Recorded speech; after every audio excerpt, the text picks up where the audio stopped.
الحمد لله نحمده ونستعينه ونستغفره ونعوذ بالله من شرور أنفسنا ومن سيئات أعمالنا من يهده الله فلا مضل له ونشهد أن لا إله إلا الله وحده لا شريك له الذي أرسله بالحق بشيرا ونذيرا وداعيا إلى الله بإذنه وسراجا منيرا اللهم صل على محمد وعلى آل محمد كما صليت على إبراهيم وعلى آل إبراهيم إنك حميد مجيد اللهم بارك على محمد وعلى آل محمد كما باركت على إبراهيم وعلى آل إبراهيم إنك حميد مجيد দেশ বিদেশ দূর দূরান্ত থেকে যে যেখান থেকে দেখছেন আপনাদের সকলের উদ্দেশ্যে সালাম দিচ্ছি। আসসালামু আলাইকুম ওয়া রাহমাতুল্লাহি ওয়া বারাকাতুহু। আশা করছি আপনারা সকলেই ভালো আছেন, সুস্থ আছেন। প্রিয় দর্শকবৃন্দ, বর্তমান সমাজে আমাদের মুসলিম যুবকদের সবচেয়ে বড় সমস্যা হচ্ছে হতাশা। যে একটি সমস্যার কারণে আমাদের মুসলিমরা, আমাদের যুবকরা, চাই সে যে কোনো ধর্মের হোক, হিন্দু হতে পারে, বৌদ্ধ হতে পারে, খ্রিস্টান হতে পারে, যে কোনো ধর্মাবলম্বী হতে পারে, আমাদের সবচেয়ে বড় সমস্যা হচ্ছে হতাশা। আমরা অল্পতেই হতাশ হয়ে যাই। আমরা যদি আমাদের বাপ দাদার দিকে দেখি, আমাদের বাবা দাদা তাদের দিকে দেখি, তাহলে আমরা দেখবো যে তারা এত পরিমাণ পরিশ্রম করেছে যেটার কিনা কোনো হিসাব নেই, হিসাব ছাড়া পরিশ্রম করেছে।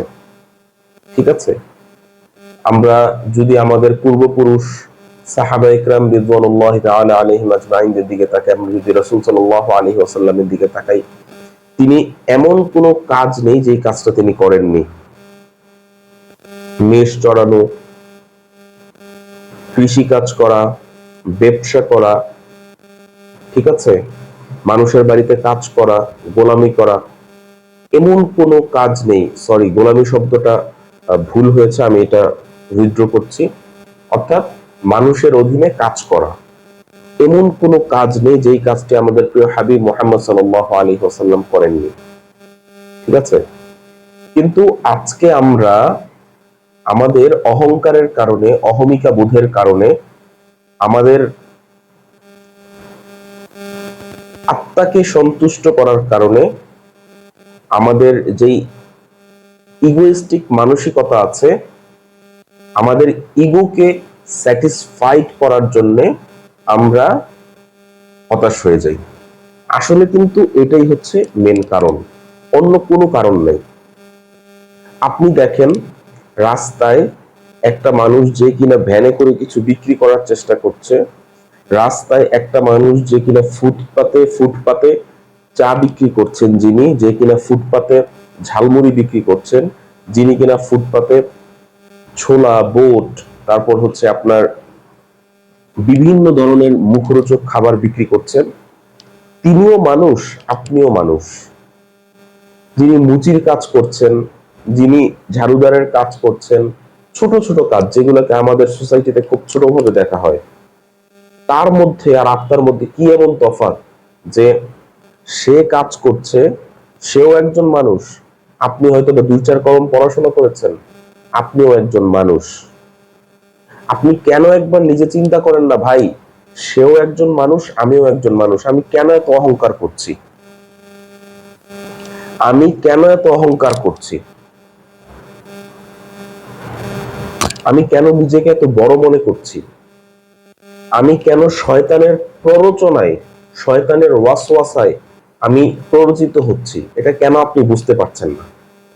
এটাই হচ্ছে বর্তমান যুবকদের সবচেয়ে বড় সমস্যা। শয়তানের প্ররোচনায় প্ররোচিত হওয়া যাবে না প্রিয় ভাই বোনেরা, অহংকার করা যাবে না। দেখুন, শয়তান কিন্তু অত্যন্ত প্রজ্ঞাবান এবং জ্ঞানী একটা জিন ছিল শয়তান, ঠিক আছে?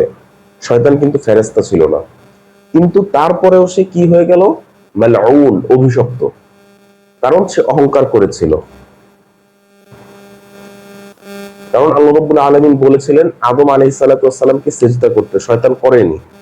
শয়তান বলেছে আমি মানুষ, আমি হচ্ছে তার থেকে উত্তম, এবং আমি সৃষ্টি হয়েছে আগুন থেকে, খালাকতানি মিন নারি ওয়া খালাকতাহু মিন তিন, সে সৃষ্টি হয়েছে মাটি থেকে।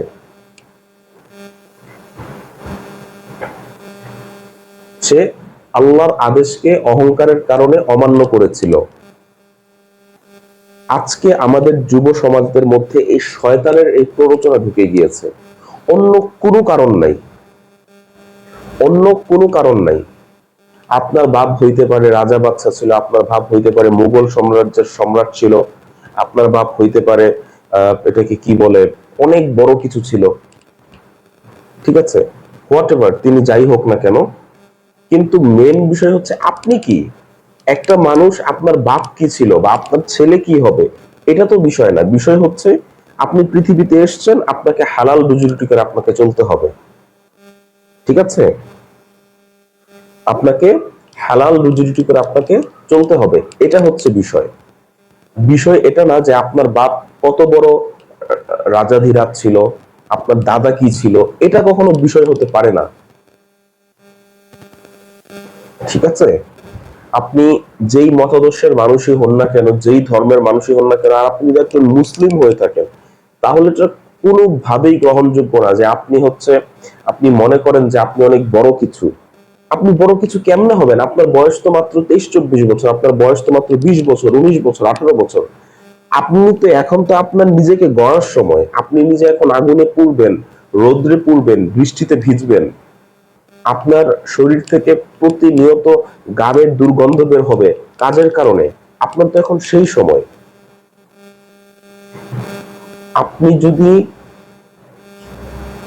আপনি যদি এখন রোদে পুড়তে পারেন, বৃষ্টিতে ভিজতে পারেন, মাঠে ঘাটে কাজ করতে পারেন, তারপরে না আপনি হচ্ছে সফলতার মুখ দেখবেন। কিন্তু আপনি যদি মাঠে ফসল লাগানোর আগে, গাছের বীচি বোনার আগে আপনি যদি ফলের আশা চিন্তা করেন, তাহলে কি হবে ভাই? এখন আমাদের চিন্তা চেতনা হয়ে গেছে এমন, ফল ফলের গাছ লাগানোর আগেই আমরা ফলের আশা করি, তাই না? এরকম কি হয়নি? বলেন তো প্রিয় ভাই বোনেরা। আগে তো আপনি ফলের গাছ লাগান, ঠিক মতো গাছে পানি দেন, ঠিক মতো পরিশ্রম করেন, ঠিক মতো মেহনত করেন, তারপরে না আপনি ফলের আশা করবেন। আগে 5-10 বছর পরিশ্রম করেন, নিজেকে একটু কষ্ট দেন, একটু মেহনত করেন, তারপর আপনি ফলের আশা করতে পারেন। কিন্তু আপনি এখন সবেমাত্র লেখাপড়া করতেছেন, আপনি এখন সবেমাত্র লেখাপড়া শেষ করছেন, এখন আপনার কিসের এত ডিপ্রেশন, এত হতাশা?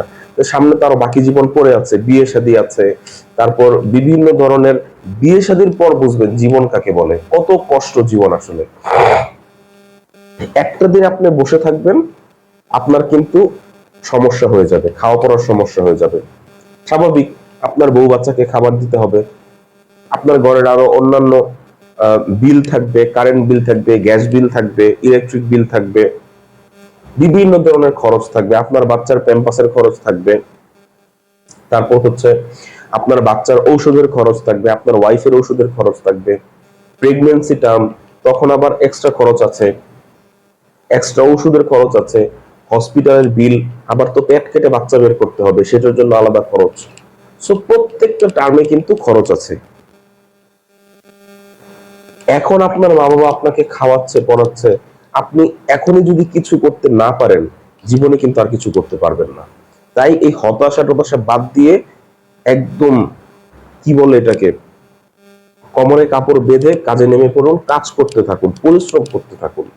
জীবনে কখনো আপনি ঠেকবেন না যদি আপনি পরিশ্রম করতে পারেন, ঠিক আছে? আপনাকে পরিশ্রম করতে হবে।